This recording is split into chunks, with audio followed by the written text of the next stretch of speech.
Hey, what's up, everybody? Welcome to another edition of the SoCal Sports Dudes podcast. Jason Wen here. Today, I wanted to talk a little bit about NFL. They had the trade deadline just came by on Tuesday here, so today is the 2nd of November. So zipping right along here. The NFL. There were some number of trades that went down leading up to and right before the deadline, so I wanted to kind of run through those real quick, just keep you guys posted.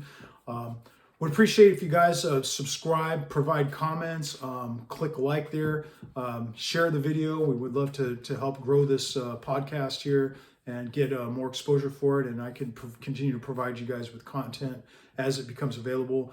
I don't come, regular or daily with these things. I just kind of like to let things build up a little bit before I come out with a podcast, but also have another job I do. So sometimes that keeps me busy. I can't just, pump out these videos here and there. But I love to talk sports and come at you guys with some stuff when I feel like there's some good material to present to you. So with that, let's get into these NFL trades that happened. I think it's a fun time in the NFL when you see player movement and what players moved around, what did teams give up, what fills or voids did they fill, what was the compensation, player movement, all that stuff I think is pretty interesting and fascinating to me. So with that being said, start off here. Miami acquired running back Jeff Wilson from the Niners for a 2023 fifth round draft pick.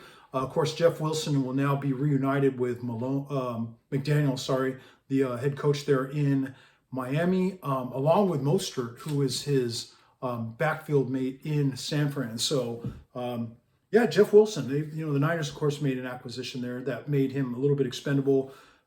So, looks like a good fit for the Dolphins there.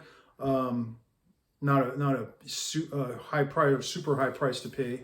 The Jets traded defensive end Jacob Martin and a 2024 fifth round pick to Denver for a 2024 fourth.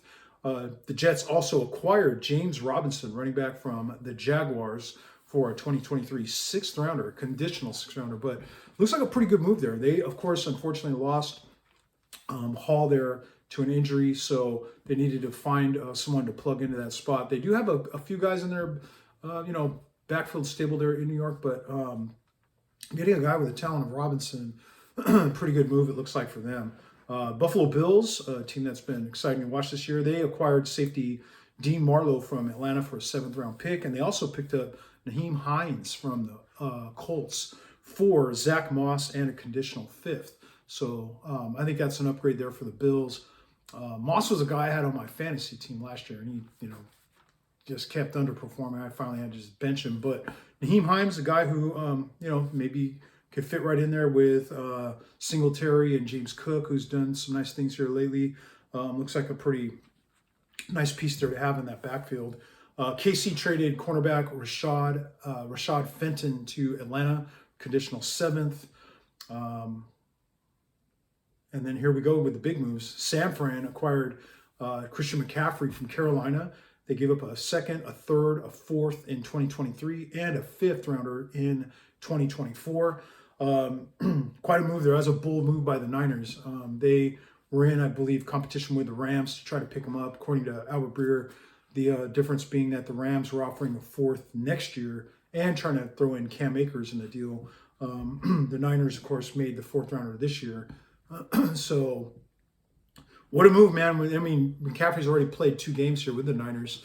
So first game was just, a little bit of exposure there. But the second game, he had a receiving touchdown, a rushing touchdown, and a passing touchdown.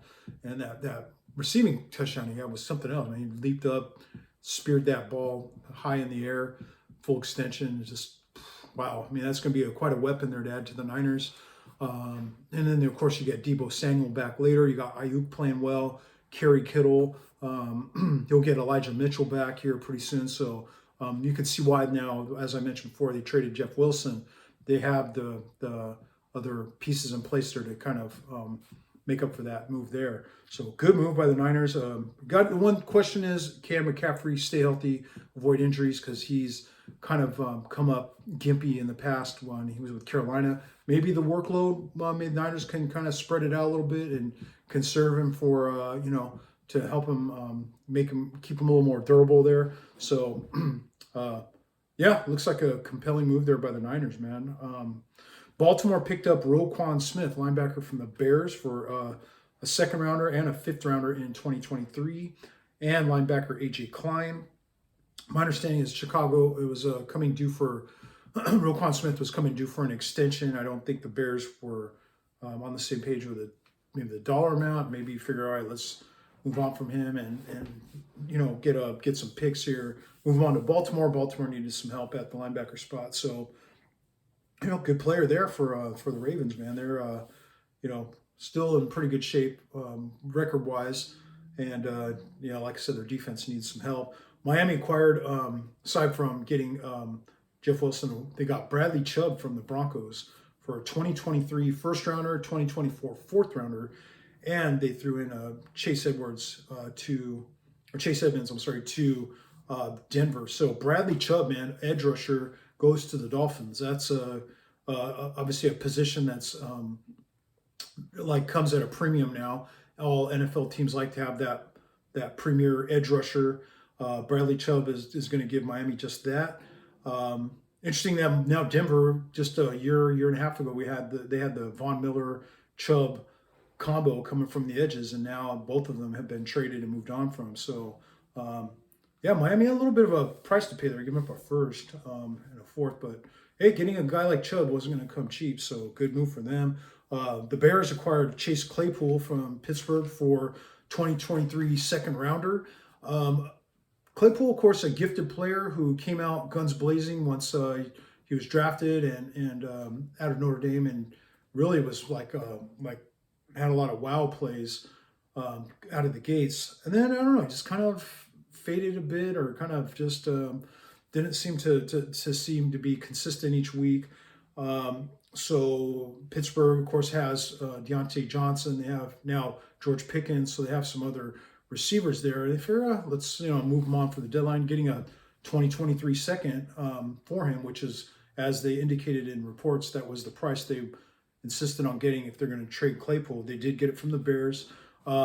Green Bay was another team that was rumored to be in the sweepstakes there for Claypool. That would have been, I'm sure, a guy that Aaron Rodgers would have loved to have had or gotten their hands on and helped add to that offense, but they got beat out there by the Bears, who probably going to have a higher draft position than the Packers tend to be. I mean, but we'll see. They're both close record-wise here. So, unfortunately, Aaron Rodgers, man, didn't get any receiver help, and Claypool, a guy who maybe Justin Fields can open up that offense a little bit and get a playmaker like Claypool in there. That might be just what the doctor ordered there.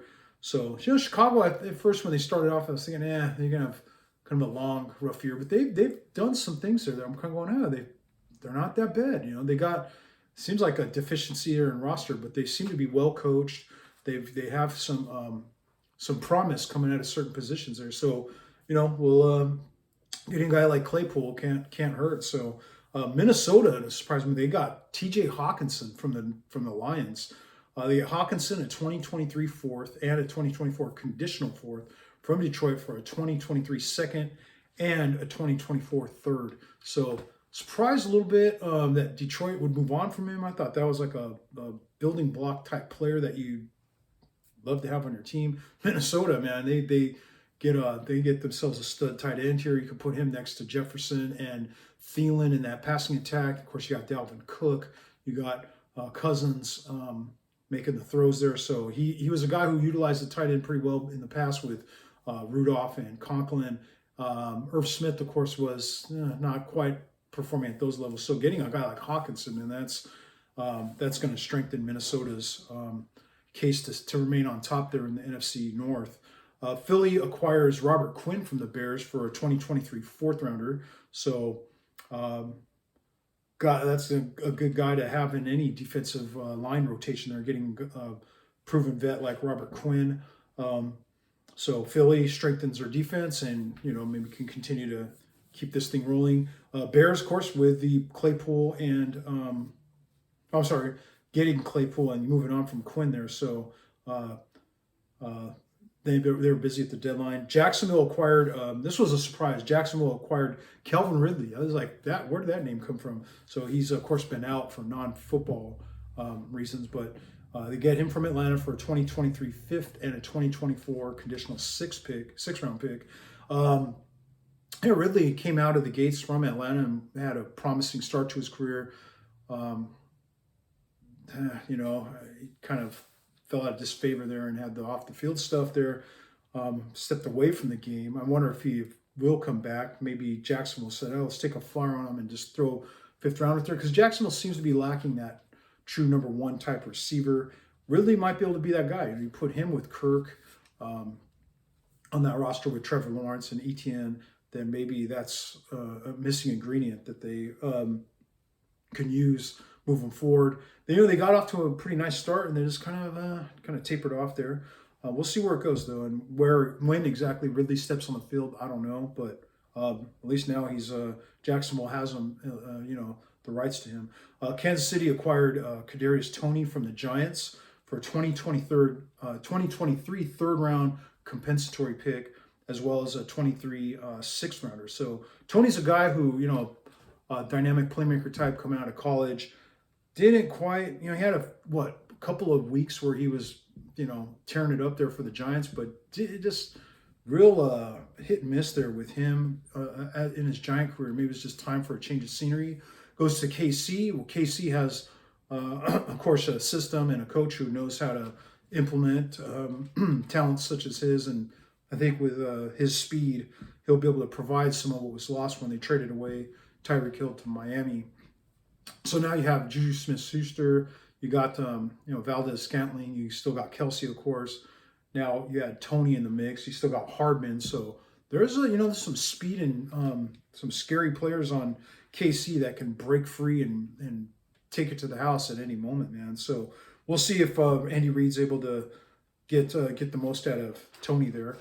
A little bit of surprise, Robbie Anderson was traded by Carolina to Arizona.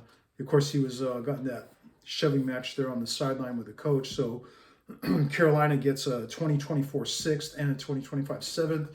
Arizona, interesting kind of pickup there. They are getting Hopkins, or just got back Hopkins from the suspension or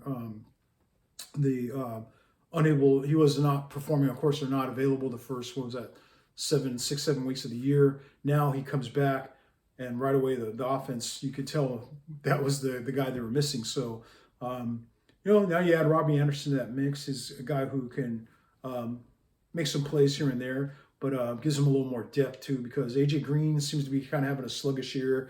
You got Rondale Moore, who I think will, of course, benefit from Hopkins' presence, but it's an offense that likes to throw the ball around. So Robbie Anderson, now Arizona Cardinal. Cleveland acquired linebacker Deion Jones and a 2024 seventh from Atlanta for a 2024 sixth round pick. So they strengthened the linebacker spot there.